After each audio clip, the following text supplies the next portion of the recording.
எவ்வளோ தான் படித்தாலும் மண்டையிலேயே ஏற மாட்டேங்குதா? நீங்கள் விடிய விடிய படிக்கிறீங்க, ஆனாலும் மார்க் வர மாட்டேங்குதா? வீட்டில் ப்ரெஷர், எல்லாரும் படின்றாங்க, உங்களால் சுத்தவும் முடியல. எக்ஸாம் போய் உட்காந்தா படித்ததை மறந்து போகுதா? என்னதான் பண்ணுறதுன்னு யோசிச்சுட்ருக்கீங்களா? கவலையே படாதீங்க. நம்ம படித்தது மறக்குது அப்படின்னா நீங்கள் அதை புரிஞ்சு படிக்கலன்னு அர்த்தம்.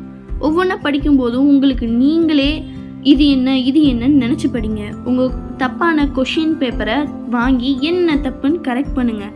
உங்களுக்கு நீங்களே சொல்லிக்கோங்க, நெக்ஸ்ட் டைம் நான் நல்ல மார்க் வாங்குவேன்னு. ரொம்ப டவுன் ஆகி உட்காராதீங்க, எஞ்சி படிக்க ஆரம்பிங்க. இப்போ நீங்கள் என்ன பண்ணுன்றதை டிசைட் பண்ணுங்கள். அண்ட் ஆல்சோ எப்பயுமே மார்க் வரல அப்படின்னா அதுக்கு காரணம் நீங்கள் கிடையாது, உங்களோட ஸ்டடி மெத்தட் தான். ஸோ ஸ்டடி மெத்தடை மாற்றுங்க. மற்றவங்க எப்படி படிக்கிறாங்கன்னு கேளுங்க, உங்கள் ஃப்ரெண்ட்ஸ் கிட்டே கேளுங்க, நோட்ஸ் எடுங்க.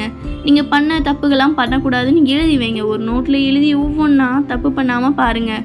அண்ட் எவ்வளோ தான் இதையும் பண்ணியும் மார்க் வர மாட்டேங்குது அப்படின்னா நோட்ஸ் எடுங்க, நிறைய புக்ஸை ரெஃபர் பண்ணுங்கள். ஒரு புக்கை வச்சு நீங்கள் ரெஃபர் பண்ணுறா கிடைக்காது. உங்கள் டெக்ஸ்ட் புக் அண்ட் ஆல்சோ அதுக்கு ரிலேட்டடான கைட்ஸ் வாங்கி வைங்க. ஓல்டு எடிஷன் கைட்ஸ் வாங்கிக்கோங்க. நிறைய வாங்குறதுக்கு நமக்கு கஷ்டமாக இருக்கும் இல்லையா?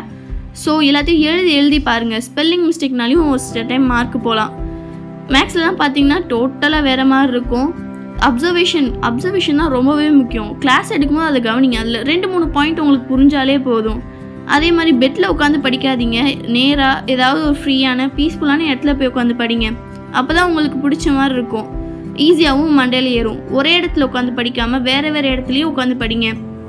ஃப்ரீயாக அமைதியான இருக்க இடமா பார்த்து படிங்க. உங்களுக்கு நீங்களே கொஞ்சம் சத்தமாக சொல்லிவிட்டு படிங்க. உங்கள் ஃப்ரெண்ட்ஸ் கூட சேர்ந்து படிங்க. அப்படி படிக்கும்போது ஜாலி, இவங்க கூட நம்ம இதை பேசும்போது இதை நம்ம படித்தோம் அப்படின்னு சொல்லிட்டு ஞாபகம் வர சான்ஸ் இருக்குது. அண்ட் ஆல்சோ அவங்க ஃப்ரெண்ட்ஸோட ஸ்டடி வே ஆஃப் மெத்தட் கேளுங்க. அவங்க ஒரு வே ஆஃப் மெத்தட் இருக்கும், அதுலேருந்து உங்களுக்கு பிடிச்சதை எடுத்துக்கோங்க.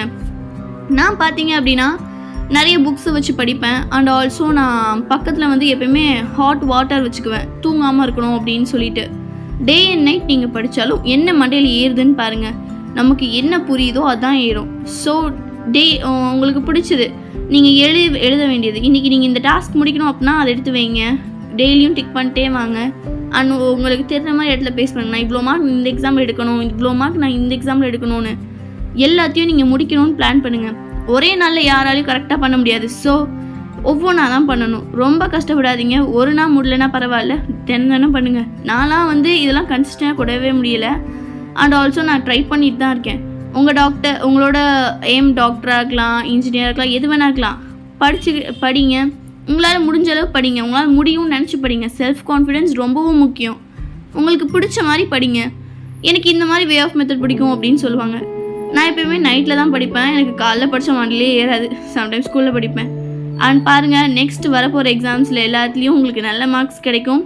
அண்ட் ஆல்சோ ஜஸ்ட் உங்கள் வே ஆஃப் மெத்தடை மாற்றுங்க, உங்களுக்கு நல்ல மார்க்ஸ் கிடைக்கும். ஹாப்பியாக ஃப்ரெண்ட்ஸோடு சேர்ந்து நீங்கள் போகலாம். உங்கள் ஃப்ரெண்ட்ஸ் எவ்வளோ மார்க், நீங்கள் எவ்வளோ மார்க்குன்னு மட்டும் யோசிச்சு பாருங்கள். உங்கள் ஃப்ரெண்ட்ஸோட கீப் அப் பண்ணணுன்னு நினைங்க. Thank you. Like, share and subscribe. Bye. See you all later.